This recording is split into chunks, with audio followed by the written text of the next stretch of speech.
ನಾವುಗಳು ಹಿಂದೂಗಳಲ್ಲ, ನಮ್ಮದು ಪ್ರತ್ಯೇಕವಾದಂತಹ ಲಿಂಗಾಯುತ ಮತ ಅಂತ ಸೋಷಿಯಲ್ ಮೀಡಿಯಾಗಳಲ್ಲಿ ಬೊಬ್ಬೆ ಹೊಡೆಯುವಂಥವರ ಸಂಖ್ಯೆ ಮತ್ತೆ ಮತ್ತೆ ಹೆಚ್ಚಾಗ್ತಾ ಇದೆ.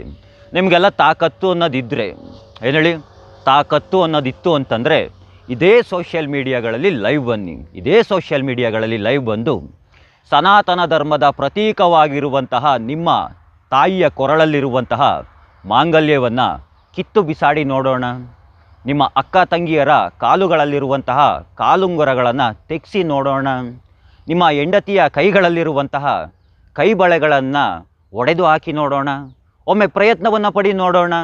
ನಿಮ್ಮ ಮನೆಯಲ್ಲಿ ಯಾವುದಾದ್ರೂ ಕಿತ್ತೋಗಿರೋದಿತ್ತು ಅಂತಂದರೆ ಆ ಕಿತ್ತೋಗಿರೋಂತಹದನ್ನ ಹರಿದೋಗೋ ತನಕನೂ ಸಹ ನಿಮ್ಗಳಿಗೆ ಸರಿಯಾಗಿ ಬಾರಿಸ್ಬಿಡ್ತಾರೆ. ರೀ, ನನ್ನ ಸ್ನೇಹಿತರೆಲ್ಲ ಲಿಂಗಾಯತರೆ ಕಣ್ರಿ. ನನ್ನ ಸ್ನೇಹಿತರು ತುಂಬ ಜನ ಇರೋಂತಹ ಲಿಂಗಾಯತರೆ. ನಾನು ಅವ್ರ ಮನೆಗಳಿಗೆಲ್ಲ ಹೋಗ್ತಾ ಇರ್ತೀನಿ. ಅವ್ರ ಮನೆಗಳಲ್ಲಿ ರಾಮನೂ ಇದ್ದಾನೆ, ಕೃಷ್ಣನೂ ಇದ್ದಾನೆ, ಶಿವನೂ ಇದ್ದಾನೆ, ಗಣಪತಿನೂ ಇದ್ದಾನೆ, ಸುಬ್ರಹ್ಮಣ್ಯನೂ ಇದ್ದಾನೆ, ಎಲ್ಲರೂ ಸಹ ಇದ್ದಾರೆ. ನಾವು ನೀವು ಎಲ್ಲ ಯಾವ ರೀತಿಯಾಗಿ ಬೆಳಗ್ಗೆ ಮತ್ತು ಸಂಜೆ ಪೂಜೆಯನ್ನು ಮಾಡ್ತೀವೋ ಅದೇ ರೀತಿಯಾಗಿ ಅವರೂ ಪೂಜೆಯನ್ನು ಮಾಡ್ತಾರೆ. ಅವರು ಅರಿಶಿನ ಕುಂಕುಮವನ್ನೇ ಬಳಸುವಂತಹದ್ದು, ಅವರು ಗಂಧಕಡ್ಡಿ ತೆಂಗಿನಕಾಯಿನೇ ಬಳಸುವಂತಹದ್ದು. ಇತ್ತೀಚೆಗೆ ನಮಗೆ ತುಂಬ ಬೇಕಾದಂಥವ್ರದ್ದು ಒಬ್ರದ್ದು ಮನೆಯದು ಗುರುಪ್ರವೇಶ ನಡೀತು. ಅವ್ರಿಗೆ ನೇರವಾಗಿ ಕೇಳಿದೆ ನಾನು, ನಿಮ್ಮ ಮನೆಯಲ್ಲಿ ಗುರುಪ್ರವೇಶಕ್ಕೆ ಸತ್ಯನಾರಾಯಣ ಪೂಜೆಯನ್ನು ಮಾಡಿಸ್ತೀರಾ ಅಂತ ಅಂದ್ಬಿಟ್ಟು. ಅವ್ರು ಇಲ್ಲ ಅಂತ ಹೇಳಿದ್ರು. ನಾವು ಸತ್ಯನಾರಾಯಣ ಪೂಜೆಯನ್ನು ಮಾಡೋದಿಲ್ಲ, ನಾವು ಹೋಮವನ್ನು ಮಾಡಿಸ್ತೀವಿ ಅಂತ ಹೇಳಿದ್ರು. ಅವರು ಹೋಮವನ್ನು ಮಾಡಿಸೋದಕ್ಕೆ ಅವ್ರ ಮನೆಯ ಗುರುಪ್ರವೇಶಕ್ಕೆ ಬ್ರಾಹ್ಮಣರನ್ನೇ ಕರೆಸಿಕೊಂಡ್ರಿ ಹೋಮವನ್ನು ಮಾಡಿಸಿದ್ದು. ಬ್ರಾಹ್ಮಣರ ಕೈಯಿಂದನೇ ಪೂಜೆಯನ್ನೆಲ್ಲ ಮಾಡಿಸಿದಂತಹದ್ದು. ನಾನು ಪ್ರತಿದಿನ ಬೆಳಿಗ್ಗೆ ಎದೊಳ್ತು ಅಂತಂದರೆ ತಿಂಡಿ ಮಾಡೋದಕ್ಕೆ ಹೋಗುವಂತಹದ್ದು ಲಿಂಗಾಯತರು ಹೋಟ್ಲನ್ನೇ ಹುಡಿಕೊಂಡು ಹೋಗ್ತೀನಿ. ಇಡ್ಲಿ ಚಿತ್ರಾನ್ನ ತುಂಬ ಚೆನ್ನಾಗಿ ಮಾಡ್ತಾರೆ ಅಂತ. ಇನ್ನು ನಮ್ಮವ್ರಿಗೆ ಏನು ಗೊತ್ತಾ ಪ್ರಾಬ್ಲಮ್ ಆಗಿರೋಂತಹದ್ದು, ಈ ಮತಕ್ಕೂ ಮತ್ತು ಧರ್ಮಕ್ಕೂ ಇವೆರಡರ ನಡುವೆ ಇರುವಂತಹ ವ್ಯತ್ಯಾಸ ಅನ್ನೋದನ್ನು ಸರಿಯಾಗಿ ತಿಳ್ಕೊಂಡಿಲ್ಲ. ಮತ ಅಂದರೆ ಮನುಷ್ಯನಿಂದ ನಿರ್ಮಿತವಾದಂತಹದ್ದು, ಅಂದರೆ ರಚಿತವಾಗಿರುವಂತಹದ್ದು.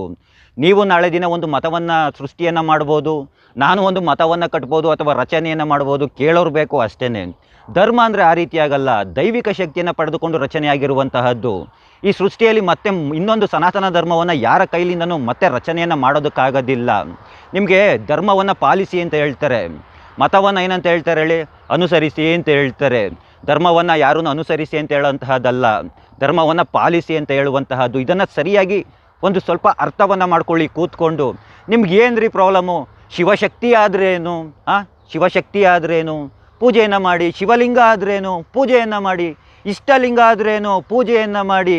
ನೀವುಗಳು ಹೇಳುವಂತಹದ್ದು ನಾವುಗಳು ಬಸವಣ್ಣನವ್ರನ್ನ ಅನುಯಾಯಿಗಳು, ನಾವು ಅವರು ಹೇಳಿದ ಹಾಗೆ ಕೇಳ್ತೀವಿ, ಅವರು ಹಾಕಿಕೊಟ್ಟಂತಹ ದಾರಿಯಲ್ಲಿ ನಡ್ಕೊಂಡು ಹೋಗ್ತೀವಿ ಅಂತ ಅಂದ್ಬಿಟ್ಟು ಎಲ್ಲ ಕಡೆನೂ ಹೇಳ್ತೀರಾ. ನಿಜನಾ? ಹೇಳ್ತೀರ ತಾನೆ. ಬಸವಣ್ಣನವರು ಏನಂತ ಹೇಳಿರುವಂತಹದ್ದು, ಜಾತಿ ಧರ್ಮವನ್ನು ಮೀರಿದಂತಹ ಸಮಾಜವನ್ನು ಕಟ್ಟಬೇಕು ಅಂತ ಹೇಳಿರುವಂತಹದ್ದು. ಎಷ್ಟೊಂದೆಲ್ಲ ಹೇಳೋದು ಬೇಡ, ಚಿಕ್ಕದಾಗಿ ಹೇಳಬೇಕು ಅಂತಾರೆ. ಸರಿ ತಾನೆ?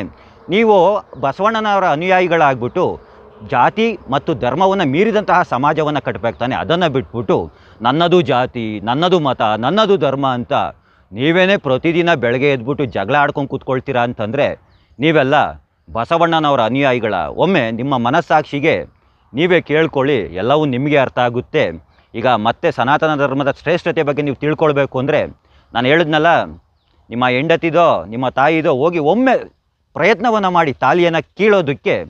ನಂತರ ನಿಮಗೆ ಮನೆಯಲ್ಲಿ ಗೊತ್ತಾಗುತ್ತೆ, ಅಲ್ಲಿ ಶಿವ ಬರೋದಿಲ್ಲ, ಶಕ್ತಿ ದೇವತೆಯರೆಲ್ಲ ನಿಮಗೆ ಕಾಣಿಸ್ಕೊಳ್ತಾರೆ. ಆವಾಗ ನಿಮಗೆ ಅರ್ಥವಾಗುತ್ತೆ ಸನಾತನ ಧರ್ಮದ ಶ್ರೇಷ್ಠತೆ ಏನು ಅಂತ ಹೇಳ್ತಾ ಎಲ್ಲರಿಗೂ ಒಳ್ಳೆಯದಾಗಲಿ. ಎಲ್ರಿಗೂ ಧನ್ಯವಾದಗಳು. ಜೈ ಶ್ರೀ ಕೃಷ್ಣ.